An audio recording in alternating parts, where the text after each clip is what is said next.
गुरुजी जी। मैं कश्मीर से हूँ। कश्मीर। जी जी अब मैं प्रयागराज में रहता हूँ 20 साल से। जी। सबसे पहले आपका और अधीक्षक महोदय का बहुत बहुत धन्यवाद, जिन्होंने हम लोग को इंसान समझा। बाहर की दुनिया से जब भी कोई जेल में आता तो बाहर की दुनिया से, बाहर के समाज से कट जाता है, जी। हीन भावना से देखा जाता है। जी। मगर अधीक्षक महोदय ने आपको यहाँ लाके हम लोगों को आज एहसास कराया कि हम लोग भी इसी समाज का एक हिस्सा हैं। बिल्कुल। इसके लिए बहुत बहुत धन्यवाद। आपसे जानना चाहता था मैं, जी। अधर्मी और धार्मिक, इनमें दोनों में फर्क क्या है? धार्मिक किसको कहते हैं और अधर्मी किसको कहते हैं? धार्मिक और अधार्मिक, जी धर्मी और अधर्मी जी किसे कहते हैं? जी जो दूध पीता हो वो तो धार्मिक है, जी जो शराब पीता हो वो अधार्मिक है, जी जो गाय को माता मानता है जी वो धार्मिक है, जी जो गाय की हत्या करता है वो अधार्मिक है। जी जो जीव मात्र में दया रखता हो, सबके प्रति दया, जी जो चींटी से लेकर हाथी तक पर दया करता हो, सब पर दया का भाव जिसका है वो धार्मिक है। और जो क्रूर है, जो सबको मारना चाहता है, काटना चाहता, वो अधार्मिक है। जी। अब जानना ये चाहता हूँ जी। कि बताया जाता है, आप ही कहते हैं कि किसी की हत्या या किसी के बुरा नहीं सोचना चाहिए। जी। इसका मतलब है कि अक्सर हमने देखा है भजनों में या आखिर में पूजा में होता है कि अधर्म का नाश हो। हाँ। तो अधर्म में कौन लोग आते हैं? अधर्म में वही सब लोग आते हैं जो गलत काम करते हैं, मतलब पूरी दुनिया में। जी। तो उनका नाश करना, ये कहना ये उचित है? क्या नाम है आपका? हयात मोहम्मद शौकत। हयात मोहम्मद शौकत जी। हम हिंदुओं के यहाँ भैया जयकारा लगती है अधर्म का नाश हो, जी। अधर्मी का नाश ना हो। अधर्मी नहीं, अधर्म का नाश हो। जो व्यक्ति के अंदर अधर्म है, जैसे आप शराब पी रहे हैं, जी जी तो आपका नाश ना हो। आपके अंदर जो शराब पीने की गलत आदत है, उस अधर्म का नाश हो, व्यक्ति का नाश नहीं। समझो आप, जी व्यक्ति का नाश नहीं बोला गया, जी जी व्यक्ति का नाश हो ऐसा नहीं, अधर्म का। अधर्म मतलब अधर्म करने वाले, जैसे अधर्म गलत सोच, गलत विचार। जैसे दूध पीना धर्म है, शराब पीना अधर्म है। तो शराब मत पी भैया, पी रहा है तो छोड़ दे और दूध पर आ जा। तो अधर्म का नाश हो का मतलब है व्यक्ति का नाश नहीं, व्यक्ति के भीतर की बुराई। इसलिए तो सनातन संस्कृति श्रेष्ठ है मेरे भाई, कि हम हिंदू, हम सनातनी व्यक्ति का नाश नहीं चाहते, उसके अंदर की बुराई का नाश चाहते हैं। थोड़ा सा और समझ चाहूँगा मैं। जी। अगर आपकी नज़र में इसका अर्थ मैं इतना समझा हूँ, बड़े ही मतलब रेस्पेक्टली आपसे कह रहा हूँ जी। कि सनातन धर्म बहुत अच्छा है। जी। इसका अर्थ यही समझ पाया हूँ मैं। जी। जी। कि इसमें किसी की हत्या नहीं चाहते। बिल्कुल बिल्कुल। फिर हमारा देश ऐसा क्यों नहीं करता? हथियारों पे करोड़ों नहीं अरबों रुपया खर्च किया जाता हथियार खरीदने के लिए। ठीक है। किस लिए खरीदा जाता है हथियार? जी। गुरुजी, जी। कि हम दुश्मन से अपनी सुरक्षा करें। बिल्कुल बिल्कुल। फिर ऐसा क्यों नहीं करते कि हम लोग सबको कहें, अगर मुझे कोई मारने आए, जैसे आप कहते हैं कि हत्या पाप है, अगर मुझे कोई मारने आए, कत्ल करने आए, क्या मैं उससे ये कहूं कि भैया मैं सनातनी हूं, तुम मुझे मार दो मगर मैं तुम्हारे ऊपर हाथ नहीं उठा सकता?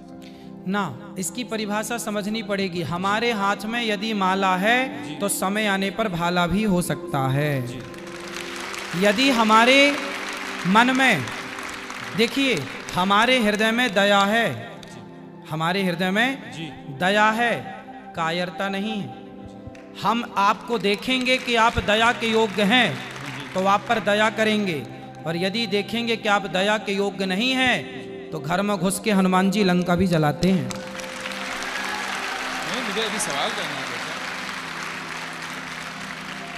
हम यहाँ जेल में जी। सब लोग जितना प्यार से, सद्भावना से जेल में रहा जाता, मुझे लगता आजकल बाहर की दुनिया में नहीं रहा जाता। बिल्कुल सही कह रहे हैं आप। मगर यहाँ 2-3 दिन से मैं देख रहा हूँ, जैसे आप भी थोड़ा सा ये कह रहे हैं, कुर्बानी की बात उठी जी जी कि हत्या, बार बार यही बात आ रही है। जैसे मैंने आपसे कहा है कि अगर कोई भी, अगर हम अपने देशवासी सब लोग या के यहाँ के हमारे जो बड़े हैं, नेता हैं, प्रधानमंत्री हैं, वो अगर सब दूसरे देशों से फिर कहे कि भाई हमें हथियार नहीं खरीदनी, हम सनातनी, हम किसी को नहीं मारेंगे, तुम भी हमसे दुश्मनी ना रखो। मारेंगे की बात नहीं है जी। हमारे भगवान श्री कृष्ण ने अर्जुन हथियार डाल दिए थे, जी मैं महाभारत नहीं लड़ूंगा। जी। आपने महाभारत के बारे में कुछ सुना है? अर्जुन के बारे में कुछ सुना है? हल्का हल्का थोड़ा सा। अर्जुन नाम के एक हमारे यहाँ भक्त हुए हैं, उन्होंने महाभारत का युद्ध हुआ तो उन्होंने हथियार डाल दिए कि जी मैं युद्ध नहीं करूंगा, क्योंकि सामने मेरे गुरु हैं, मेरे पितामह हैं, मेरे अपने भाई हैं, मैं उन पर कैसे धनुष चलाऊंगा, बाण चलाऊंगा। तब भगवान ने कहा तू क्षत्रिय है, कर्मण्येवाधिकारस्ते मा फलेषु कदाचन, तू कर्म कर, तू क्षत्रिय है, क्षत्रिय का धर्म है युद्ध करना। हम बेवजह किसी को नहीं मारते भैया, हम बेवजह किसी चींटी को भी हमारे यहाँ दाना डालने की परंपरा है, कुत्ते को रोटी देने की परंपरा है, गाय को रोटी देने की परंपरा है, कबूतरों को, पक्षियों को दाना डालने की परंपरा है। वे वजह किसी को नहीं मारते, पर कोई छेड़ता है तो छोड़ते भी नहीं है। बेवजह मैं मानता हूँ कि नहीं मारा जाता, किसी भी धर्म में नहीं। हाँ, हमारे कुरान में भी लिखा है कि एक मानव की हत्या पूरे मानवता की हत्या है। बिल्कुल। सब धर्म, ये आप भी मानते होंगे कि कोई भी धर्म किसी को मारने की इजाजत नहीं देता। बिल्कुल, बिल्कुल। धर्म कोई भी बुरा नहीं। हाँ, अगर मैं शराब पी रहा हूँ इसका मतलब नहीं कि मेरा धर्म बुरा है। जी जी। अगर कोई मेरा हिंदू भाई कोई गलत काम कर रहा है, इसका मतलब मैं उंगली उसके धर्म पे नहीं उठा सकता। बिल्कुल, उसका व्यक्तिगत सोच है, जी, व्यक्तिगत उसकी गलती है। बिल्कुल बिल्कुल। मगर एक बात मैं बता दूं कि अगर एक प्रोफेसर एक दूसरे क्लास के, सेकंड क्लास के बच्चे को 12th क्लास का सवाल पूछे, हाँ, तो क्या वह जवाब दे पाएगा गुरुजी? बिल्कुल नहीं दे पाएगा। सही। इसी तरह आप जितने ज्ञानी हैं, मगर यहाँ प्रश्न ऐसे लोगों से, हम बेचारे, हम तो जेल में बंद जी, और इतने ज्ञानी नहीं हैं, जी जी। तो उससे गलत सोच, कुछ जगह थोड़ा गलत मैसेज जाता है कि नहीं हमारे धर्म में, अगर जैसे कुर्बानी की बात लीजिए आप, हाँ, कुर्बानी जो ईश्वर, जिसको अल्लाह मैं कहता हूँ, आप ईश्वर कहते हैं, जो अदृश्य है, जी जी जी, जिसने इस पूरी सृष्टि का निर्माण किया है, बिल्कुल सब कुछ मेरे लिए, पानी, खाना, जो कुछ अन्न मुझे दिया है उसी ईश्वर ने दिया है। जी जी। पानी, जल दिया है उसी ईश्वर ने दिया है। बिल्कुल। माफी चाहता हूँ कि मेरी हिंदी इतनी अच्छी ना नहीं, आप अच्छा बोल रहे हैं भैया, बहुत अच्छा बोल रहे हैं आप। जो कुछ भी इस धरती पे है एक मनुष्य के लिए दिया है। जी जी। अब मैं इतनी बात जानता हूँ कि अगर वही ईश्वर जी, और एक तरफ मेरे पिताजी हों और एक प्रश्न करें कि मैं तुमसे कुछ चाहता हूं, और मुझे उस टाइम किसकी माननी चाहिए? अपने पिता की कि ईश्वर की? या मैं आपसे सवाल नहीं कर रहा हूं। हाँ, मेरी नजर में मुझे उस टाइम उस ईश्वर की माननी चाहिए जिसने ये सारी धरती, जिसने सारी फैसिलिटीज मुझे दी हैं। तो मेरा ईश्वर, मेरा अल्लाह मुझसे कह रहा है कि देखो मैंने तुम्हारे लिए सब कुछ दिया है, तुम्हारे इतने प्यारे माँ बाप दिए, सब कुछ दिया है, और सब कुछ मेरा ही है। चाहे इस दुनिया में बकरी, जो भी जानवर भी हैं, वो भी मेरे हैं। अब तुमसे मैं कुछ मांगता हूँ, अच्छा, तुम मेरे लिए कुछ दान कर सकते हो जी। इंसान की नहीं मांग रहा, जो हमारे प्रॉफिट जो रह चुके हैं उन्होंने उनको अपने बेटे को दिया था। जी जी। मगर उसके बाद कहा गया है कि तुम मेरे लिए कुछ कर सकते हो। मैं तो उनके लिए, अपने अल्लाह के लिए जान भी दे सकता हूँ। जी जी। तो उसके बदले मैं जो हुक्म मिला है कि आप ऐसा कीजिए, ये दान किया कीजिए, तो ये सिर्फ इसलिए है कि एक प्रथा है कि मैं हमेशा हर पल तैयार हूँ। जिसने मुझे इस दुनिया में लाया है, जो मुझे सब कुछ करता, मैं उसके लिए सब कुछ कर सकता हूँ। ठीक है, ये विचार है मेरे। सही है, सही तो है। मैं ये नहीं चाहता है कि कोई गलत मैसेज जाए। बिल्कुल बिल्कुल। देखिए, बात गलत और सही की नहीं है, बात तो पर्सनल, व्यक्तिगत। जैसे मैं आपसे एक सामान्य सवाल करूं, इस पर नहीं कि आपका मजहब क्या है, पंथ क्या है, धर्म क्या है। जी। हम धर्म, मजहब, पंथ को थोड़ी देर के लिए अलग करके, और एक इंसानियत के नाते, हम भाई भाई के नाते एक बात कर लें आपस में, और एक जरा सा विचार कर, आप मेरे से पूछिए कि बताइए कि क्या किसी की हत्या करना सही है, तो मैं बोलूँगा भैया नहीं। ऐसी मैं आपसे पूछता हूँ एक भाई के नाते, एक सामान्य चर्चा के नाते, कि बताओ किसी की हत्या हम भगवान को, अल्लाह को अभी जी इस बात से अलग रखें। बस एक सामान्य दृष्टिकोण से बात करें कि बताओ, आप मेरे से पूछे, अभी आपने पूछा मेरे से, तो मैंने बताया कि हत्या करना गलत है। अब मैं आपसे पूछ रहा हूं कि बताइए, क्या किसी की हत्या करना सही है? मैं इसका उत्तर ये दूंगा कि ये निर्भर करता है परिस्थिति पे। यहाँ जितने भी मेरे भाई मर्डर में आए हैं, किसी ने खुशी से नहीं किया, बिल्कुल कोई परिस्थिति ऐसी उत्पन्न हुई, बिल्कुल, या कोई दुश्मनी थी, कोई किसी को। एक अभी आया है आखंड, जो हमारा हिस्सा है, 2 दिन पहले की बात है, हाँ, उसकी बहन को किसी ने बलात्कार किया था। वो लड़का बलात्कारी अंदर आया, मगर वो 2 महीने में जमानत पे छूट गया, तो उसके भाई ने उसको बाहर मार दिया। मैं ये नहीं कह रहा हूं कि वो हत्या सही है, करना जी, सही जी, है, जी, मगर परिस्थिति ऐसी होती है। और एक अफसोस की बात है, ये यहाँ मैं प्रशासन की, कौन से प्रशासन, जो बाहर का कानून व्यवस्था हमारी बिल्कुल है, बिल्कुल, कि वहाँ गरीब बेचारा तो मारा जाता है, अमीर पैसा देके निकल जाता है। इस जीत देखो, ये आपने भी देखा हो। आपने अभी बताया कि जैसी परिस्थिति में किसी ने मर्डर कर दिया, जी, जी। परिस्थिति में किसी ने गलत किया, जी। तो परिस्थिति में गलत कर दिया, पर यहाँ जितने लोग हैं, मैं आपसे भी पूछूं कि आप यदि किसी का मर्डर करके आए हैं, तो क्या यहाँ से जाने के बाद आप फिर वो गलती करेंगे? नहीं, तो मगर वही- अगर नहीं, अगर परिस्थिति वैसी, मुझे अगर कोई मारने आएगा तो मैं तो मारूंगा।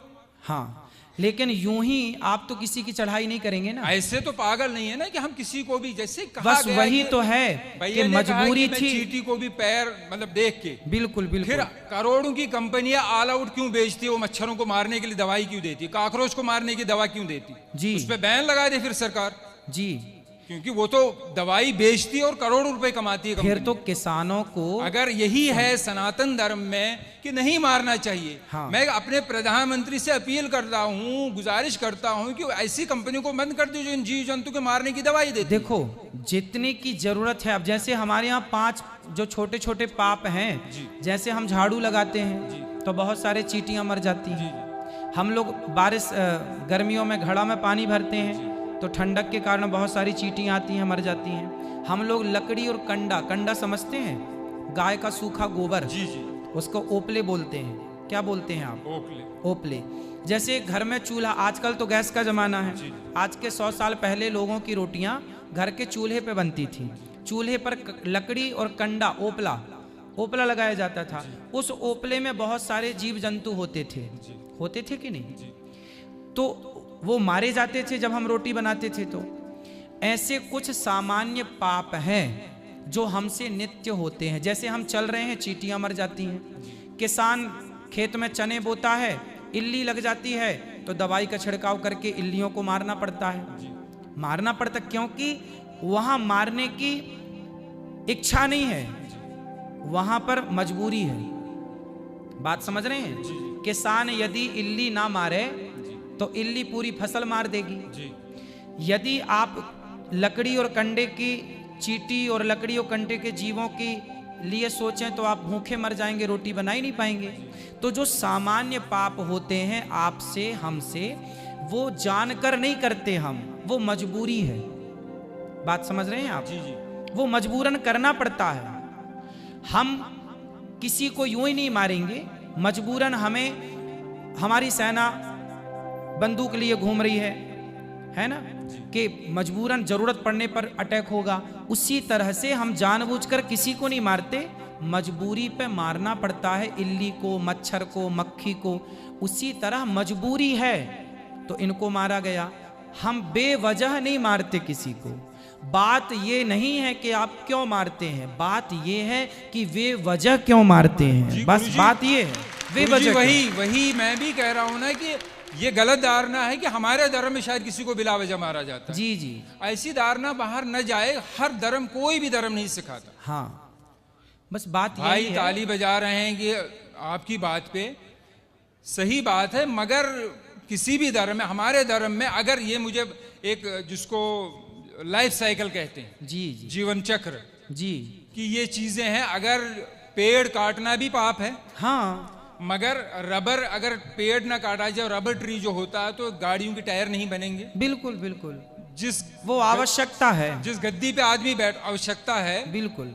तो रीजन है। मगर जब मारा जाएगा, जब वो जानवर काटा जाएगा, तभी उसकी खाल निकलती है, तभी उसको, बहुत से लोगों का जीवन चलता है, जूते चमड़े का कारोबार ये सब चलता है, तो उसी ऊपर वाले ने दिया है। उसी ने अगर हमें परमिशन दी है कि आप इसको मार के कुर्बानी या खा सकते हैं, तो इसमें मेरी नजर में कोई गलत बात नहीं। ठीक है, आप यदि रीजन दे रहे हैं तो मैं रीजन, मैं आपकी बात को काट नहीं रहा हूँ, साइंटिफिकली एक प्रूफ है। हाँ। गुरुजी आखिरी बात कर रहा हूँ जी जी जी, कि जो शाकाहारी जानवर होता है उसके जो टीथ होते हैं, दांत होते हैं, वो सपाट होते हैं जी। और जो मांसाहारी होता है, चाहे वो कुत्ता हो चाहे वो शेर हो, जो मांस खाता है जी जी उसके 4 दांत नोकीले होते हैं। जी, मगर ऊपर वाले ने मनुष्य को भी 4 नोकीले दांत दिए हैं। रीजन यही है कि अगर सिर्फ दुनिया में, सिर्फ मैं मुसलमानों की बात नहीं कर रहा हूँ, अमेरिका में क्रिश्चियन है, जूस हैं, जितने भी धर्म हैं, सब में खाया जाता है। क्या मांस? जी नहीं तो मांस खाया, और हर किस्म का मांस खाया जाता है।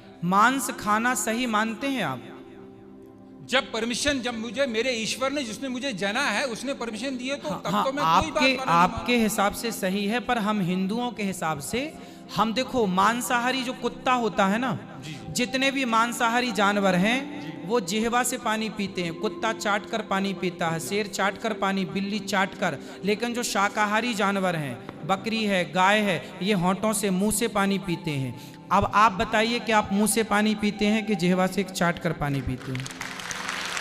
फिर दांत नहीं, दांत का भैया सुनो, दांत का, मेरा सिर्फ इतना कहना है कि जैसे आपने कहा कि आपके हमारे धर्म में मेरे ईश्वर एक ही है। हाँ, उसने जब परमिशन दी है मुझे, आप कह रहे हैं कि आपको नहीं, मगर ये तो नहीं होना कि दुनिया में ये भावना हो कि नहीं ये धर्म अच्छा, बाकी धर्म अच्छे नहीं। देखिए हमारा जो सनातन धर्म है जी, उस जैसे आपके धर्म में तो ये कहा जाता है कि जैसा आप ही बता रहे हैं कि आपके यहाँ मांस खाना सही मानते हैं वो लोग, हमारे यहाँ मांस खाना सही नहीं मानते। हमारे यहाँ किसी भी मंदिर में जो मनमाने ढंग से बकरा बकरे की बलि चढ़ाते हैं मंदिरों में, वो गलत चढ़ाते हैं, हम लोगों से गलत मानते हैं। हमारे यहाँ मंदिरों में 56 भोग लगता है भगवान को, बढ़िया दाल चावल खीर पूड़ी सब्जी बादाम काजू पिस्ता, इनका भोग लगता है। जब हमारे यहाँ ये कहा जाता है कि जब खाने को 56 भोग हैं तो क्यों अपने स्वाद के लिए किसी की हत्या की जाए, इसलिए हिंदू लोग मांस नहीं खाते। ये अपनी अपनी विचारधारा है। आप खाते हैं तो उसमें आपकी अपनी विचारधारा है, हम लोग नहीं खाते उसमें हमारी अपनी विचारधारा है। अब ये देखना है कि किसकी विचारधारा श्रेष्ठ है। यदि श्रेष्ठता का निर्णय किया जाएगा तो ये देखा जाएगा, और निर्णय नहीं करना तो अपनी अपनी जगह सब ठीक है। जी यही मैं कह रहा हूँ। आखिरी बात, हाँ, जैसे आपने कहा कि मैं आपके धर्म को इसलिए बुरा नहीं कह सकता ना कि ये लोग देखो मांस नहीं खाते, तो दूसरा धर्म वाला ये क्यों कहे कि देखो ये मांस खाते इसलिए बुरा है। फिर मेरी नज़र में भी बहुत ही निम्रता से मैं आखिरी बार कहता हूं कि जैसे मेरी नज़र में शंका सवाल उठते हैं हाँ, कि